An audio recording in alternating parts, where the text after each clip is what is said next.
दिल्ली सरकार के लिए बड़ा दिन है, आम आदमी पार्टी के लिए बड़ा दिन है, राघव चड्ढा के लिए बड़ा दिन 13 तारीख है। सबसे पहले आपको शुभकामनाएं। आप जिस औपचारिक रिश्ते में जा रहे हैं, लेकिन आज सुप्रीम कोर्ट का एक फैसला आया। राघव, आम आदमी पार्टी उसे कैसे देखती है? देखिए, आज का जो माननीय सुप्रीम कोर्ट का फैसला आया है वो ऐतिहासिक है, एक लैंडमार्क जजमेंट है। और इस जजमेंट ने आज मोहर लगा दी है कि दिल्ली को चुनी हुई सरकार चलाएगी। दिल्ली को कोई पैराशूट किया गया उपराज्यपाल या केंद्र सरकार नहीं चलाएगी। ये दिल्ली वालों की जीत है, लोकतंत्र की जीत है। और कहीं ना कहीं पिछले 8 साल से दिल्ली के अंदर जो ये लगातार लड़ाई चल रही थी और एक प्रकार से दिल्ली की चुनी हुई सरकार को कमजोर करने की कोशिशें बीजेपी द्वारा की जा रही थी, आज वो बीजेपी के मुंह पे करारा तमाचा है। और सही मायने में आज मैं कहूंगा कि लोकतंत्र की जीत हुई है और सुप्रीम कोर्ट को बहुत बहुत सलाम करते हैं कि उन्होंने लोकतंत्र की रक्षा करी।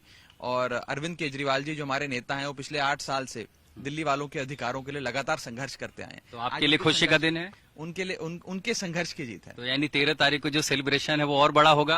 आज आप इस सुप्रीम कोर्ट के जजमेंट को सेलिब्रेट करिए। ये बहुत बड़ा दिन है हमारे लिए। हम सब लोग 8 साल से इस दिन का इंतजार कर रहे थे। सरकार के लिए है, लेकिन राघव चड्ढा आजकल जब मिलते हैं तो उनसे पूछा जाता है, राजनीति बहुत हुई पर नीति का। आज भी मुझसे राजनीति पे सवाल करिए और मैं राजनीति पे जवाब दूंगा।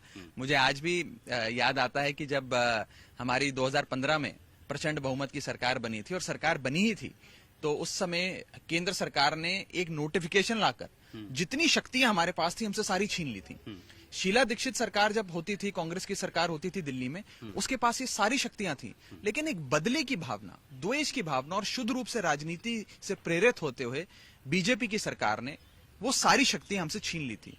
8 साल बीत गए इस जद्दोजहद में, लेकिन अंत में 8 साल बाद आज केजरीवाल साहब की, दिल्ली वालों की और देश के लोकतंत्र की जीत हुई है। और बीजेपी के नेता कह रहे हैं अब आपको बहाना नहीं मिलेगा किसी भी तरह का कि ये नहीं हमारे पास, वो नहीं, अब आपको काम करना पड़ेगा। आज बीजेपी वालों को मुझे लगता है कि आपके कैमरे पर भी नहीं आना चाहिए। आज उन्हें अपनी गलती का एहसास होना चाहिए, उन्हें पश्चाताप करना चाहिए कि 8 साल उन लोगों ने दिल्ली वालों के बर्बाद कर दिए। आप खुद सोचिए, अगर मोहल्ला क्लिनिक तेज रफ्तार पे बने, हम 1000, 1500, 2000 मोहल्ला क्लिनिक बनाना चाहते थे, आज अगर बन जाते तो दिल्ली वालों के लिए और दिल्ली के लोगों के लिए कितनी बेहतरी की बात होती। एक सवाल महाराष्ट्र पे भी जो हम तस्वीरें देख रहे हैं, जो अदालत का फैसला, हालांकि उद्धव ठाकरे की सरकार बहाल नहीं हो सकती, आपको भी लगता है उद्धव ठाकरे ने बहुत जल्दबाजी में इस्तीफा दे दिया था? देखिए, मैंने अभी उस जजमेंट की कॉपी नहीं पढ़ी है और आपको सच बताऊं तो जैसे ही दिल्ली का फैसला समाप्त हुआ और honourable chief justice of India ने दिल्ली का फैसला सुनाया, उसके बाद हम सब लड्डू बांटने लग गए, ढोल बजाने लग गए। मैं अभी माननीय मुख्यमंत्री अरविंद केजरीवाल जी से मिलकर आया, उनके निवास स्थान से निकल रहा हूं, तो हम सब बहुत खुश थे। अभी महाराष्ट्र के जजमेंट को गंभीरता से नहीं देखा, लेकिन न्योता दिया आपने सीएम साहब को कि नहीं 13 तारीख? नहीं, आप सबको नहीं होता है, आप सब आए। और नीति को खबर बताई आपने कि जो दिल्ली में हुआ है? अब हम आराम से बात करेंगे।